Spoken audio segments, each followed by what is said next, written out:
Hi అండి, అందరికీ నమస్కారం. ఇప్పుడు వేణుమాధవ సాంగ్ ఆలకించేద్దామా? వేణుమాధవ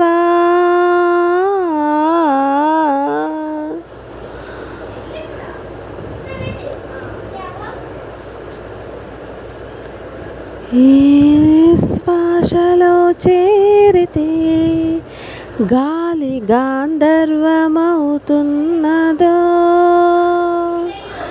ఏ శ్వాసలో చేరితే గాలి గాంధర్వమవుతున్నదో,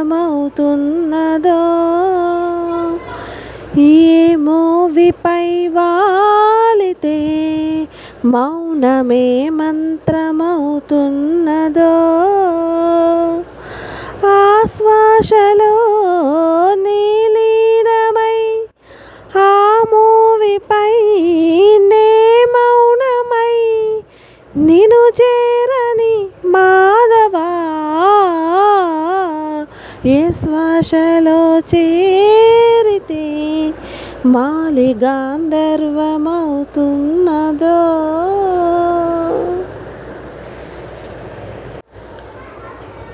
మునులకు తెలియని జపములు జరిపినదా, మురళీ సఖీ వెనుకటి బ్రతుకున చేసిన పుణ్యమిదా,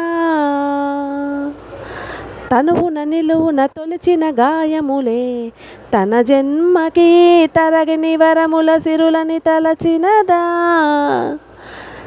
కృష్ణ నిన్ను చేరింది అష్టాక్షరిగా మారింది, ఎలా ఇంత పెన్నిది వెదురు తాను పొందింది, వేణుమాధవాని సన్నిధి, ఈ శ్వాసలో చేరితే గాలి గాంధర్వమవుతున్నదో, ఈ మోవిపై వాలితే మౌనమే మంత్రమవుతున్నదో.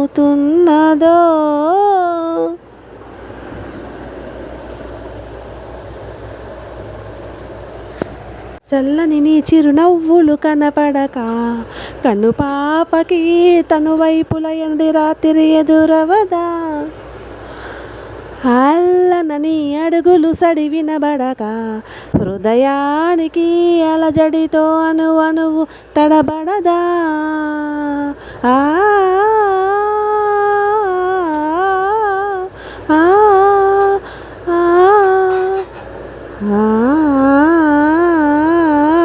నువ్వే నడుపు పాదమిది, నువ్వే మీటునాదమిది, నివాళిగా నామది నివేదించు నిమిషమిది, వేణుమాధవాని సన్నిధి.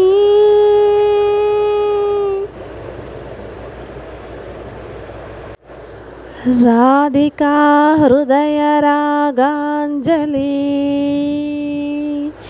నీ పాదముల వ్రాలు కుసుమాంజలి, ఈ గీతాంజలి. పాటతో పరమార్థం వేణుమాధవ సాంగ్. ఏ శ్వాసలో చేరితే నేనున్నాను సినిమాలో ఉంది.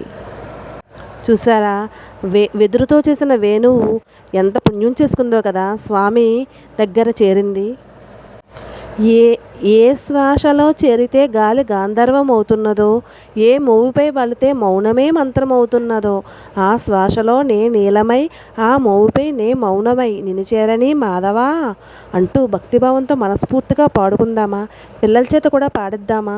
కోట్లు కన్నా కొనలేని మనశ్శాంతిని, మానసిక బలాన్ని వారికి ఇద్దామా మనమందరము? మురళి ఎంత పుణ్యం చేసిందో కదా. మానవుని చేరడానికి మాధవుని చేరడానికి ఎంత తేడా ఉంది. తన తనువును తొలిచిన గాయములే కదా తన జన్మకు వరములు ఇచ్చింది. ఆ పరమాత్మను చేరింది, అష్టాక్షరిని కూడా పలికిస్తుంది. వెదురు మొక్క పొందిన భాగ్యాన్ని మనము సాధనతో జీవితంలో పొందలేమా? ఎన్ని జన్మలు కావాలి ఈ అషడ్వర్గాలను, అష్ట వ్యసనాల బారుండి బయటపడడానికి? ఇప్పుడు వేసవసల్లే కదా, ఇలాంటి పాటలు పిల్లలందరికీ మనము కూడా నేర్పించి పిల్లల్లో ఆధ్యాత్మిక భావాలు, మనోభావాల్ని సాధనతో సాధించలేనిదంటూ ఏమీ లేదు. సాధనములు పళ్ళు సమకూరు ధరలోన అంటూ ఇలాంటి పాటలు సాధన చేయిస్తే పిల్లలకి ఎంతో విలువలు నేర్పిన వారం అవుతాము. మీరందరూ నేర్పుతారు కదూ. నచ్చిందా? నచ్చితే ఒక్క లైక్ చేయండి, షేర్ చేయండి, సబ్స్క్రైబ్ చేయండి. ఓకేనా? ఎంతసేపు వీడియో గేమ్స్తో ఆడుకునే పిల్లలకి ఇలాంటివి కూడా నేర్పించాలండి.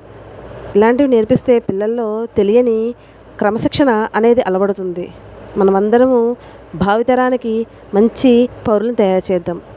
Thanks for watching. అందరికీ నమస్కారం.